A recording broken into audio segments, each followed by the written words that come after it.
Donc on va partir dans la jeunesse un peu. Moi je suis autrice de bande dessinée depuis une trentaine d'années, à temps plein depuis une vingtaine, et depuis une dizaine d'années j'anime des ateliers en lycée, en collège, en CFA, en primaire, avec des EPE2A, peut-être que vous connaissez, à l'école de l'image d'Angoulême et aussi au studio 13-16 à Beaubourg, voilà, avec un public assez varié. J'ai publié des bandes dessinées pour enfants, pour adolescents, pour adultes, 34 si j'ai bien compté, en collaboration avec une vingtaine de dessinateurs et dessinatrices. Vous pouvez voir ça sur mon site internet, barao.com. Voilà, si vous voulez plus de détails, vous pouvez aussi voir les résumés des différents ateliers que j'ai animés. En général, c'était des ateliers en plusieurs séances, où on part toujours de la réalité pour passer à la fiction.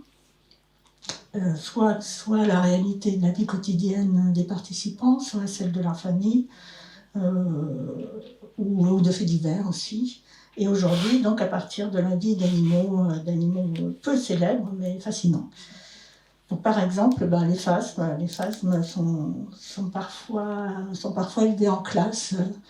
Il y a certaines classes qui élèvent les phasmes. Certains enfants en ont chez eux. C'est ni coûteux, ni dangereux, ni bruyant. Enfin, bien que ça croque des feuilles la nuit, pas forcément avoir les phasmes dans sa chambre. J'ai réalisé que c'était à peu près le seul animal que les enfants connaissaient et qui n'avait pas eu droit à tout un tas de livres jeunesse. Parce que en fait, les phasmes, c'est pas très dynamique. Et donc, on a quand même réussi à publier ce livre avec Nancy Peña, qui est une illustratrice originaire de Toulouse, qui vit à Besançon, donc qui n'est pas là avec moi aujourd'hui. Je vais vous le faire défiler, c'est pas très long, c'est un livre jeunesse, une bande dessinée jeunesse. Et ensuite, je vous parlerai un petit peu des ateliers possibles à partir de ça. Donc voilà, c'est paru cette année aux éditions Nathan. Ça c'est les pages de gamme. Donc c'est plusieurs personnages qui sont tous des phasmes, qui ont un petit nom qui correspond à leur apparence. Voilà. Donc ça commence par une tempête, où le vent souffle énormément. Bon, je ne vous lis pas tout le livre quand même. Et où tous ces phasmes sont emportés. Donc on peut les deviner plus ou moins dans la végétation, qui s'envolent. Et ils se cramponnent les uns aux autres. Et voilà, hop, il y en a un qui pique un peu plus parce qu'il ressemble à de l'écorce. Et le héros, on va dire, c'est le petit ver, là, qui s'appelle nervure, parce qu'il ressemble à une nervure de feuilles. Voilà, ils sont tous emportés et ils arrivent à s'accrocher. Le vent retombe, ils retombent tous et ils croisent une libellule qui est emportée aussi par le vent, ainsi qu'un lézard qui essaye d'attraper la libellule, vu que le lézard mange la libellule, mais qui n'y arrive pas, mais qui arrive quand même un petit peu, tout le monde tombe, voilà. Et les phasmes vont aider la libellule à se camoufler. Le lézard ne la voit plus, il s'en va, et ils lui ont sauvé la vie. Donc à ce moment-là, ils réalisent qu'ils ne sont pas tous là, que le petit nervure n'est pas parmi eux, et il s'est envolé ailleurs.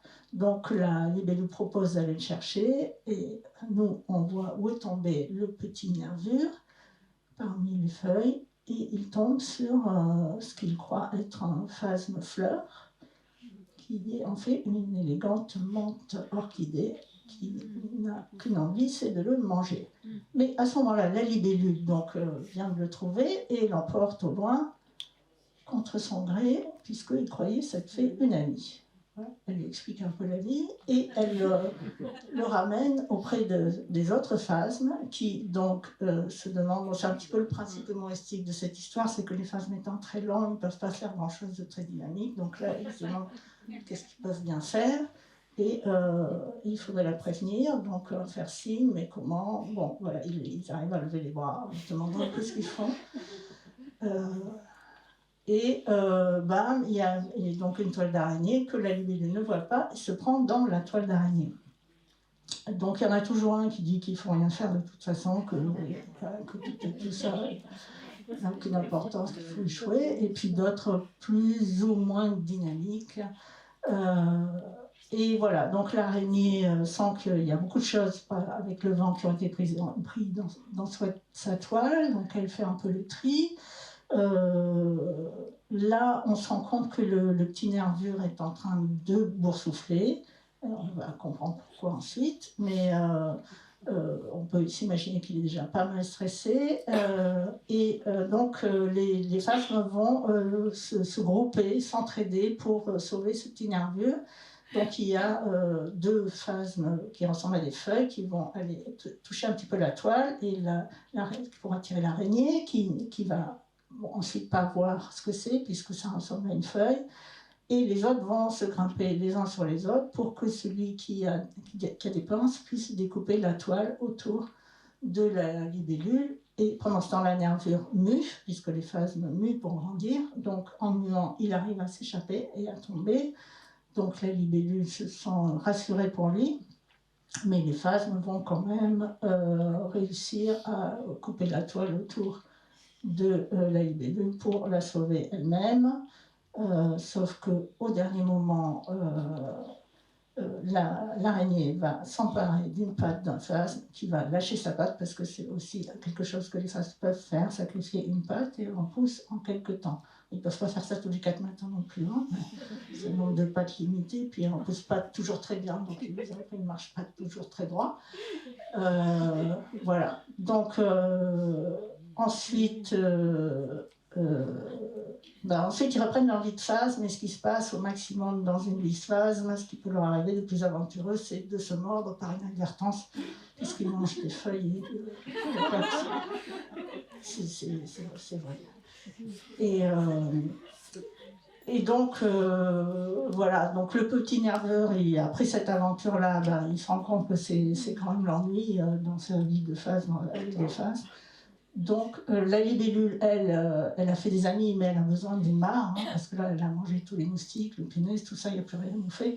Et surtout, elle a besoin d'eau, donc elle leur dit au revoir, et puis à la revoyure. Et en fait, on se rend compte à la fin que le petit nervure est monté sur son dos. Ce qui est une astuce d'auteur pour essayer d'avoir une suite auprès de l'éditeur. Ils ont dit oui, mais on n'a pas le contrat encore. Voilà. Donc ça c'est l'histoire et ensuite on a fait quand même un cahier documentaire pour expliquer aux jeunes que on ne dit pas que des bêtises. Donc voilà, donc j'ai été aidée par une entomologiste pour faire ça et où on explique que pour de vrai comment ils vivent, comment ils grandissent, combien de temps ils vivent. Voilà, alors en fait tout ce qu'il y a dans l'histoire est vrai, mais la seule chose c'est que j'ai rassemblé des phases qui ne peuvent absolument pas vivre au même endroit. Hein, parce que les phases qui en France par exemple sont toutes des phases de bâton, il y a 2 sortes, et toutes ces phases-là vivent dans différents pays, donc on explique ce qu'ils mangent. Donc il y a tout un cahier documentaire comme ça, où on explique aussi qui mange qui. Les mâles, les femelles, comment ils se défendent. Et alors il y a un moment dans l'histoire où il y a un phasme qui pète comme ça, qui envoie plein de gaz blanc, et ça c'est vrai, il y a un phasme qui peut faire ça. Donc on explique les différentes tactiques qui sont développées, et aussi la façon dont ils se reproduisent, qui est souvent par parthénogénèse. En fait, la plupart sont des femelles, il y a très peu de mâles. Voilà. Ensuite, on parle des menthes religieuses, des menthes orchidées, qui ressemblent à des fleurs, mais qui sont des menthes religieuses. Voilà, on parle de la libellule, on parle aussi de l'araignée, et c'est tout. Donc,